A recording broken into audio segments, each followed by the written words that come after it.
Chapter 77 वन्यास kidnap. आइए अपनी कहानी जारी रखें। यहाँ वन्या कार ड्राइव कर रही थी लेकिन उसका दिमाग अभी भी सिद्धार्थ की बातों में अटका हुआ था। तभी उससे एक याद आती है। सिद्धार्थ, यार मैं बहुत खुश हूँ, कल तू फाइनली मेरी हो जाएगी। वन्या, और तुझे ऐसा क्यों लगता है जैसे मैं किसी और की हूँ? सिद्धार्थ, पता नहीं यार, लेकिन एक डर सा लगता रहता है जैसे कोई है कहीं जो तुझे मुझसे दूर ले जाएगा। ये सोच वन्या के दिमाग में कुछ क्लिक होता है। वो एक झटके से ब्रेक मार लेती है। इससे उसका सर डैशबोर्ड से टकरा जाता है। सीट बेल्ट लगे होने की वजह से वन्या को ज्यादा चोट नहीं लगती, लेकिन फिर भी वो फिक्र के मारे सबसे पहले पलटकर समक्ष को देखती है। समक्ष अभी भी अपनी सीट पर वैसे ही बैठा हुआ था क्योंकि उसके साथ एक सीट बेल्ट लगी हुई थी और एक एक्स्ट्रा बेल्ट भी वन्या ने लगा रखी थी ताकि समक्ष को भूल कर भी कोई चोट ना लगे। वन्या फिर से संभल कर ड्राइव करती है और जल्द ही एक छोटे से घर के आगे कार रोकती है जिसका रास्ता जंगल से होकर गुजरा था। वन्या समक्ष को वापस से व्हीलचेयर पर बैठाकर घर के अंदर लेकर जाती है और घर को देखने लगती है जिसमें 2 रूम, एक छोटा सा हॉल और एक किचन थी साइड में जो ज्यादा बड़ी नहीं थी। उस घर में जरूरत का सामान था लेकिन फिर भी कुछ जरूरी सामान नहीं था। वन्या पहले समक्ष को एक कमरे में लेकर जाती है और उससे स्पंज बाथ देने लगती है। वन्या बहुत ध्यान से अपना काम कर रही थी। वो नहीं चाहती थी कि गलती से भी समक्ष को उसकी वजह से दर्द पहुंचे। वही कृति अभी भी रोते हुए तापस के गले लगी हुई थी। तापस लगातार उसका सर सहलाते हुए उससे शांत किए जा रहा था। तभी सोनी दस्तक करके उनके कमरे में आती है। कृति उसे देख तापस से अलग हो जाती है। सोनी तापस को देखकर कहती है, भाई आपको निमित भाई कब से कॉल करने की कोशिश कर रहे हैं, उन्होंने आपसे कुछ जरूरी बात करनी है इसलिए उन्होंने मुझे कॉल किया, आप उनसे बात कर लीजिए। तापस ये सुन अपना फोन देखता है, फिर सोनी को देखकर कहता है, अपना फोन दो, मेरा फोन स्विच ऑफ है। सोनी ये सुन तापस को अपना फोन दे देती है। तापस फोन लेकर बालकनी की तरफ चलता जाता है। वही कृति सोनी का हाथ पकड़कर कहती है, सोनी वो कैसे है? सोनी समझ जाती है कि कृति शौर्य के बारे में पूछ रही है। सोनी, आप चिंता मत करो भाभी, शौर्य भाई एकदम ठीक है, बस पैर फ्रैक्चर और एक हल्के से कट के अलावा उन्हें कुछ नहीं हुआ है। कृति ये सुन उदास होकर कहती है, ये भी नहीं होता अगर मैं वक्त रहते बता देती उन्हें, आगे तेल गिरा हुआ है, संभल के चलिए। ये सुन सोनी कृति की बातों पर ज्यादा ध्यान न देते हुए कहती है, चिंता मत करो भाभी, ऐसे छोटे मोटे हादसे होते रहते हैं कभी कभी, आप गिल्टी। फिर जैसे ही सोनी का ध्यान कृति की बातों पर जाता है तो वो दोबारा पूछती है, क्या कहा भाभी आपने? तेल गिरा हुआ था। कृति, हाँ सोनी, स्टेयर्स के पास तेल गिरा हुआ था तभी शौर्य जी का पैर फिसला और वो गिर गए। सोनी अपने मन में, सीढ़ी पर कोई तेल क्यों गिराएगा? फिर खुद से ही सवाल करते हुए सोनी कहती हैं, क्या पता किसी नौकर से गिर गया हो, लेकिन अगर किसी ने जानबूझ गिराया हो तो शौर्य भाई के लिए, लेकिन शौर्य भाई को क्यों कोई गिराना चाहेगा? सोनी अपने ही ख्यालों में गुम थी कि उससे तापस के चिल्लाने की आवाज आती है। तापस, व्हाट अटैक समक्ष और भाभी पर, मैं अभी आ रहा हूँ बस। ये कहते हुए तापस भागते हुए कमरे में आता है। सोनी को उसका फोन वापस कर कृति को देखकर कहता है, कृति अपना ख्याल रखना, मुझे कुछ जरूरी काम है, मैं आज घर नहीं आऊंगा। ये कहकर तापस हड़बड़ाहट में बाहर भाग जाता है। वही वन्या समक्ष को अच्छे से बिस्तर पर लेटा कर बाहर आकर पूरे घर को देखती है, फिर अपना फोन उठा करके निमित को कॉल कर ही रही होती है कि वो अपने आसपास देखती है, उससे किसी के होने का एहसास होता है। वो झट से टेबल से बंदूक उठाती है कि कोई उसके पीछे से आकर उसके नाक पर रुमाल रख देता है। वन्या 2 मिनट के अंदर ही उस शख्स की बाहों में झूल जाती है और उसकी बंदूक छूटकर नीचे गिर जाती है। वो शख्स वन्या को अपने कंधे पर उठाकर एक नज़र समक्ष को देकर चलता जाता है। समक्ष अभी भी बेहोशी में था। वन्या की किडनैपिंग के लगभग 10 घंटे बाद समक्ष की आंखें धीरे धीरे खुलती है। समक्ष तेज रोशनी की वजह से एक बार फिर अपनी आंखें बंद कर लेता है। समक्ष फिर आंखें खोलकर हल्की आवाज में कहता है, किटन कहाँ हो तुम? जब उससे कोई जवाब मिलता है तो वो सर उठाकर देखता है जहां सब, निमित, अर्पित, जीवन, तापस, सोहम परेशान होकर इधर उधर चक्कर काटते हुए फोन पर बात कर रहे थे। इसके अलावा भी उससे दो चेहरे दिखते हैं रुद्र और सिद्धार्थ के। समक्ष धीरे धीरे उठकर बैठता है। ये देख सबका ध्यान समक्ष की ओर चला जाता है। समक्ष सबको देखकर कहता है, वन्या कहाँ है, उसे बुलाओ। ये सुन सब एक दूसरे की शक्ल देखने लग जाते हैं। समक्ष अभी होश में आया है। अगर उसे वन्या के किडनैपिंग के बारे में पता चलता है तो पता नहीं वो कैसे रिएक्ट करेगा। सब इन्हीं ख्यालों में गुम थे कि समक्ष एक बार फिर कहता है, लेकिन थोड़ी तेज आवाज में, वन्या वन्या कहाँ हो तुम। जब समक्ष को कोई आवाज नहीं आती तो वो सबको देखकर सर्द आवाज में कहता है, वन्या कहाँ है। ये सुन अर्पित आगे आकर कुछ कहने ही लगता है कि समक्ष की नज़र उसके कंधे पर बंधी पट्टी पर जाती है जिसमें से हल्का सा अभी भी खून लगा हुआ था। ये देख समझ कहता है, क्या हुआ तुम्हें और ये खून कैसा। फिर उससे अपने एक्सीडेंट की बात याद आती है। समक्ष अपने चारों तरफ देखता है और कहता है, मैं कहाँ हूँ, मुझे यहाँ कौन लाया, मैं तो हाईवे पर था। वन्या वन्या कहाँ है। ये सुन निमित आगे आकर उसे एक एक बात बताता है जो भी उसके बेहोश होने के बाद हुई थी। वन्या का उसे ढूंढना, उसे खून देना, हमला होना, वन्या का समक्ष को वहां से लेकर जाना और फिर उसका अपहरण होना। ये सब सुनने के बाद समक्ष एक नज़र सिद्धार्थ को देखकर कहता है, मुझे अगले 15 मिनट के अंदर हर एक घटना की सीसीटीवी फुटेज चाहिए, मुझे हर विवरण चाहिए। ये कहकर समझ उठकर धीरे धीरे चलते हुए वॉशरूम चला जाता है। वही सोहम और बाकी सब अपने काम पर लग जाते हैं। वही सोनी की सुई अभी भी गिरे हुए तेल पर अटकी हुई थी। उसने नौकरों से भी पता लगा लिया था, लेकिन सबका यही कहना था कि उनमें से किसी ने भी तेल नहीं गिराया और सफाई भी अच्छे से करी है। सोनी निराश होकर कहती है, आखिर वो तेल आया कहाँ से सीढ़ियों पर। हो सकता है किसी परिवार के सदस्य ने गिराया हो किसी के लिए, लेकिन ऐसा कौन कर सकता है। सोनी के दिमाग में पहला नाम मिस्टर खन्ना का आता है, लेकिन वो अपने ख्यालों को झटका कर कहती है, नहीं डैड, ऐसा नहीं कर सकते, वो ऐसी चालें नहीं चल सकते। नितिन भाई और माँ भी ये नहीं कर सकती। कृति भाभी को तो इस बारे में पता ही नहीं था, तो क्या चाची, लेकिन वो अपने ही बेटे को क्यों गिराना चाहेगी। अब मेरे इन सभी सवालों का जवाब एक ही इंसान दे सकता है, वो है खुद चाची। ये सोचकर सोनी अपने कमरे से निकल जाती है।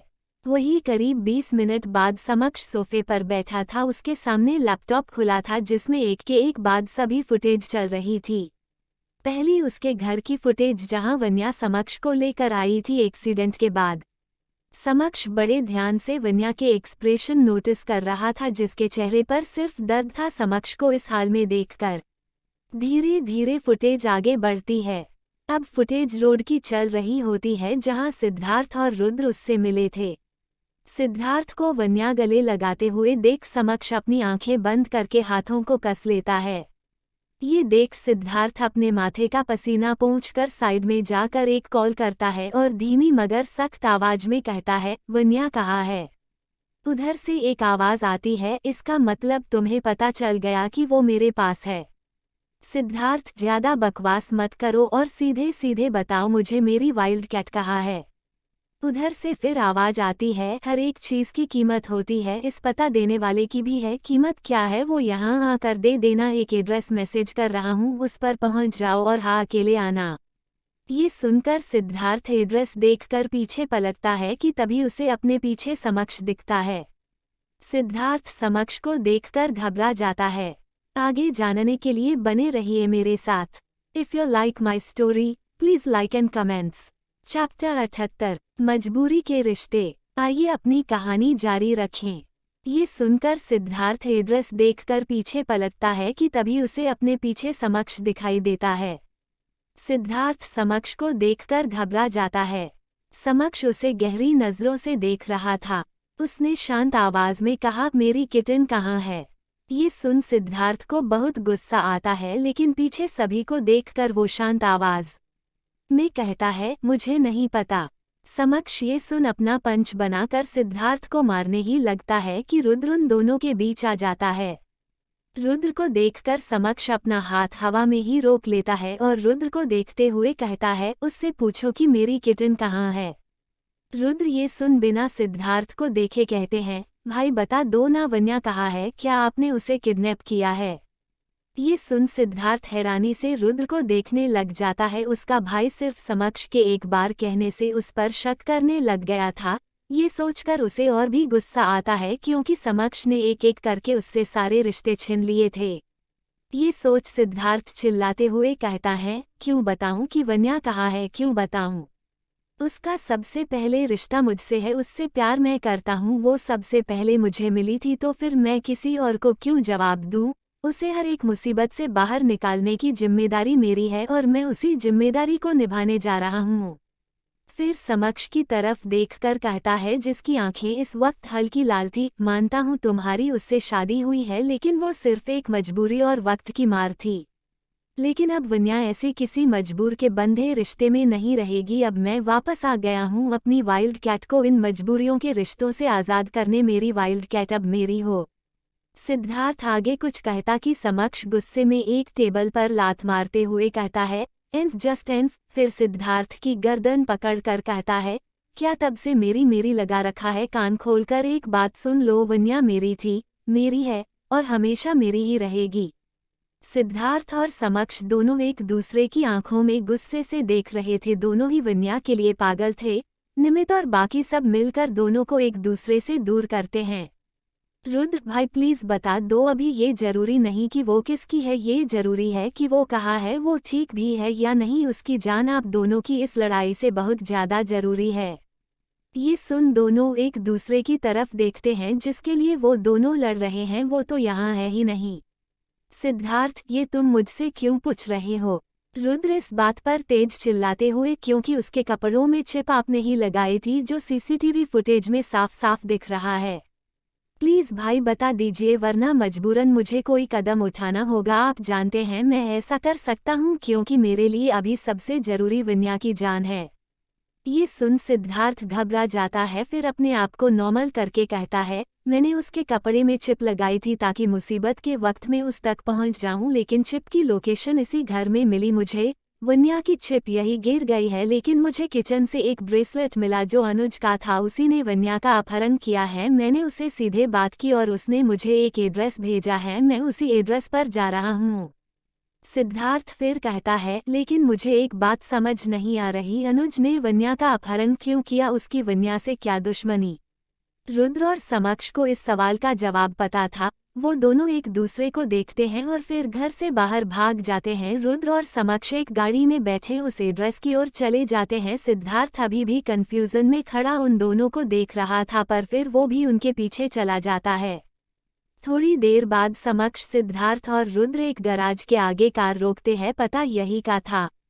गैराज को दूर से ही देखने पर पता चल रहा था कि वो काफी सालों से बंद पड़ा है।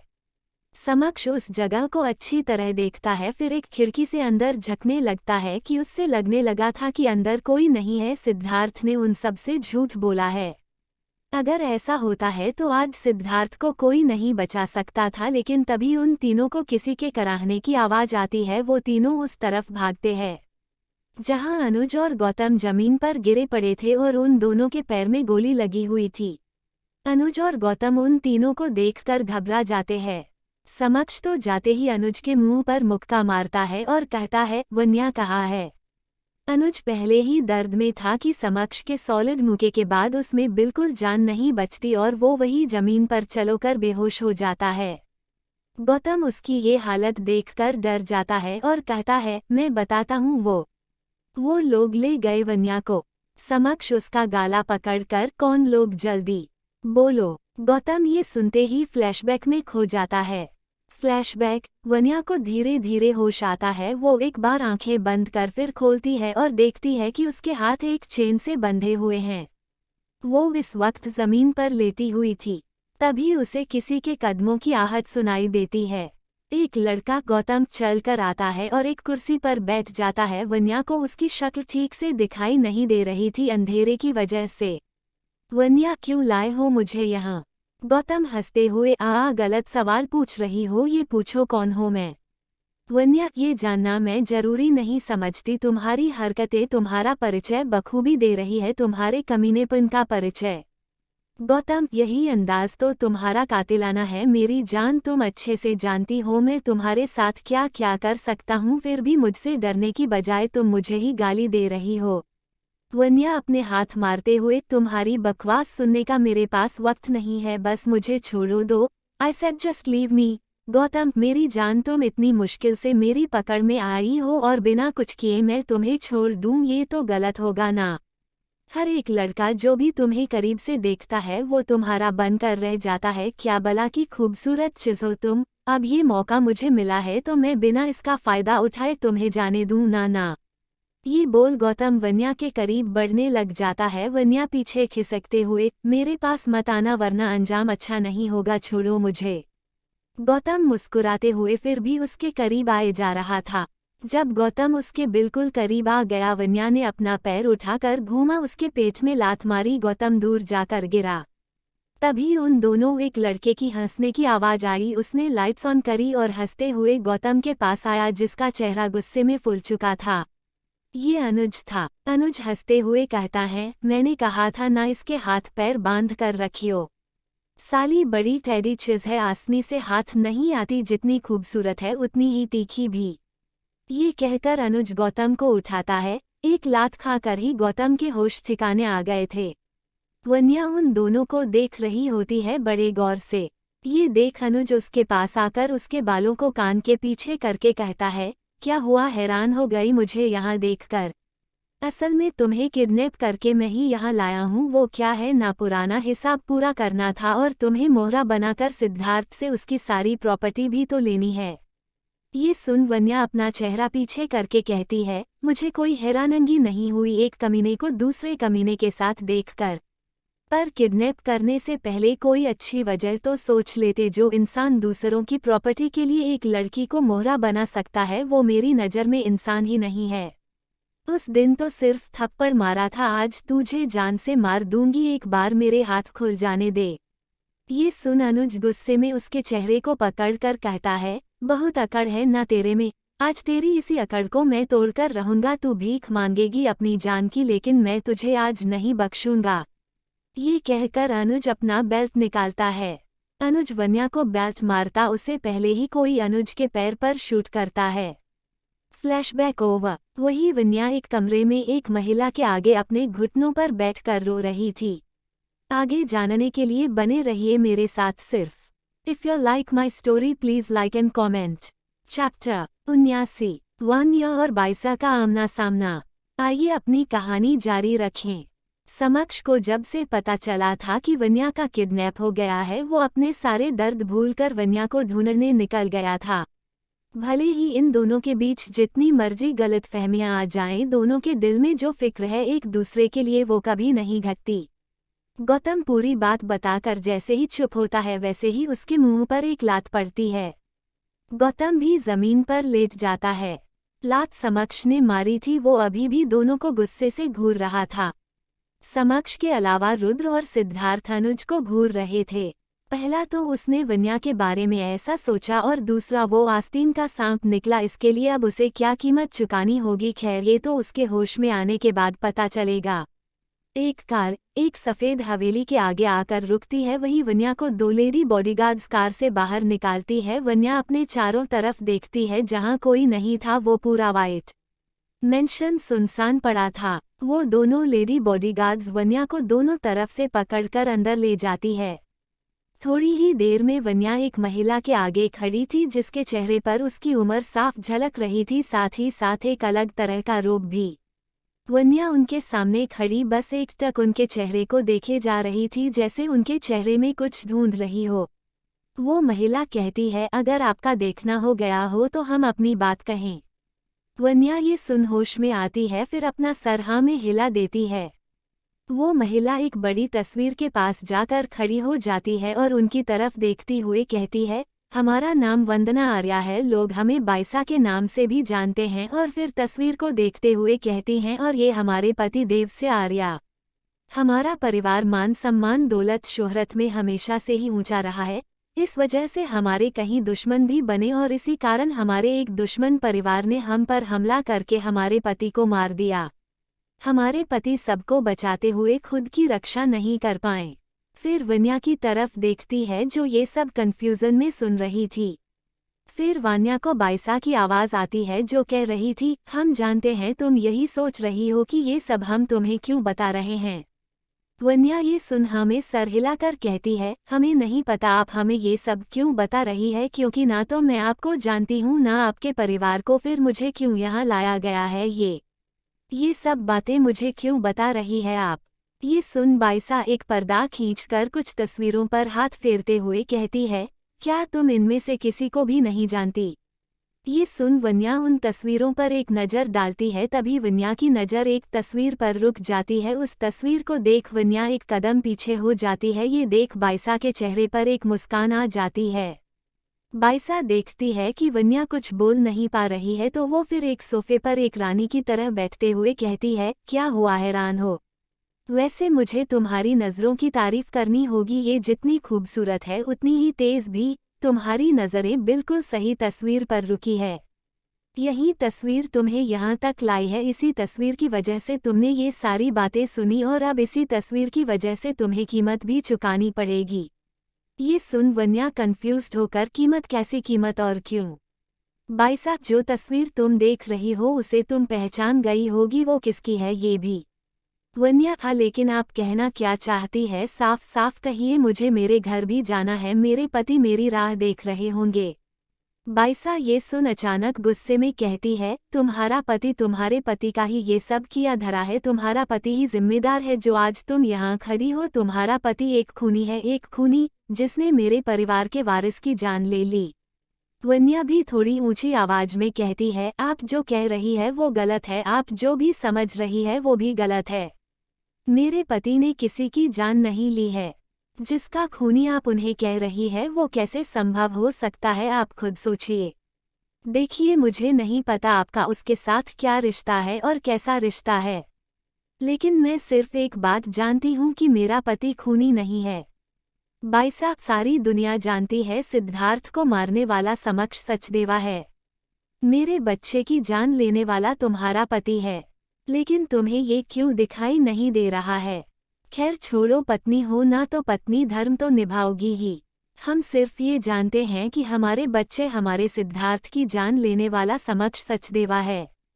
सिद्धार्थ हमारा दोहता था, हमारे घर का इकलौता वारिस था, जिसके बल पर हमें अपना बदला लेना था, वो सब हासिल करना था जो हमारे दुश्मन परिवार में ने हमसे छीन लिया। लेकिन ये इच्छा ही रह गई हमारी। उससे पहले ही तुम दोनों पति पत्नी ने मार दिया, मेरे बच्चे को खत्म कर दिया, हमारे परिवार का वजूद। अब इसकी कीमत तुम्हें चुकानी होगी। वन्या ये सुन उन्हें देखते हुए कहती है, कैसी कीमत? बाइसा चेहरे पर रोब लाकर, या तो अपना पहला बच्चा हमें सौंपकर या फिर अपने ही पति की जान लेकर। ये सुनकर वन्या एकदम से घुटनों पर आ जाती है, जैसे उसके पैरों में जान ही ना बची हो। वो लड़खड़ाती आवाज में कहती है, आप कैसी औरत हैं? आप आज उस बच्चे की बात कर रही हैं जो अभी इस दुनिया में आया भी नहीं है, और कब आएगा ये भी किसी को नहीं पता। बाइसा मुस्कुराते हुए, घबराओ मत, मैं तुम्हारे साथ कोई जबरदस्ती नहीं करूंगी कि तुम अभी मुझे अपना बच्चा दो, लेकिन जब भी होगा उस पर पहला हक हमारा होगा। और रही बात उसके आने की, तो वो बहुत जल्द आने वाला है, बहुत जल्द। वन्या ये सुन उठकर गुस्से में कहती है, लेकिन फिर भी आप एक माँ को उसके बच्चे से अलग नहीं कर सकती, ये गलत है।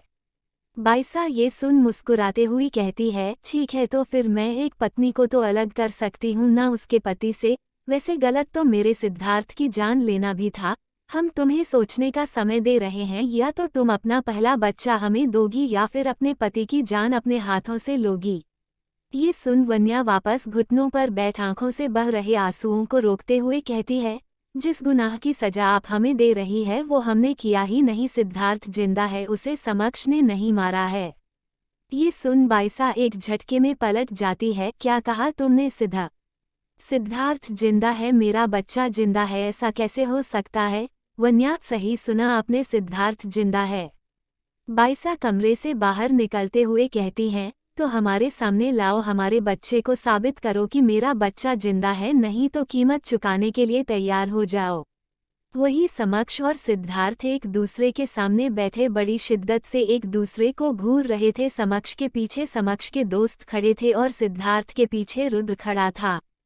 समक्ष और सिद्धार्थ जानलेवा इंटेंशन से एक दूसरे को घूरे जा रहे थे। सिद्धार्थ गुस्से में चिल्लाते हुए, तुम मुझे यहाँ घूरने के अलावा वन्या को भी ढूंढने जा सकते हो, एक तो पता नहीं चल पा रहा है कि उसे किसके बॉडीगार्ड्स लेकर गए हैं। समक्ष भी उसी टोन में जवाब देता है, मैं वन्या को ढूंढ लेता अगर वो तुम्हारा बेवकूफ़ भाई थोड़ी सी समझदारी दिखाता। सिद्धार्थ, तो मुझे जाने दो ढूंढने, मैं वन्या को अपने दम पर ढूंढ लूंगा, वो मेरी जंगली बिल्ली है, मुझे पता चल जाएगा वो कहाँ है। समक्ष आंखें बंद करके, एक तो मेरी बीवी को अपना कहना बंद कर दो, वो मेरी बीवी है, मेरी किटन। सिद्धार्थ ये सुन गुस्से में उठकर समक्ष के करीब आकर कहता है, जिसे तुमने धोखे से अपना बनाया है, मेरी पीठ पीछे वार करके मेरी जान लेकर तुम सारे लोगों को पागल बना सकते हो समक्ष सचदेवा, लेकिन मुझे नहीं, मुझे पता है ये सारा खेल तुम्हारा रचा हुआ है, ये सब तुम्हारी करनी है।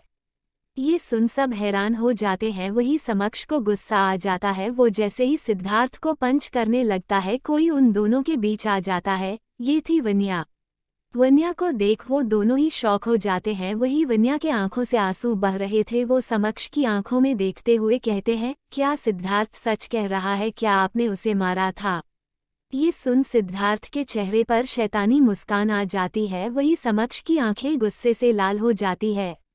आगे जानने के लिए बने रहिए मेरे साथ सिर्फ। If you like my story please let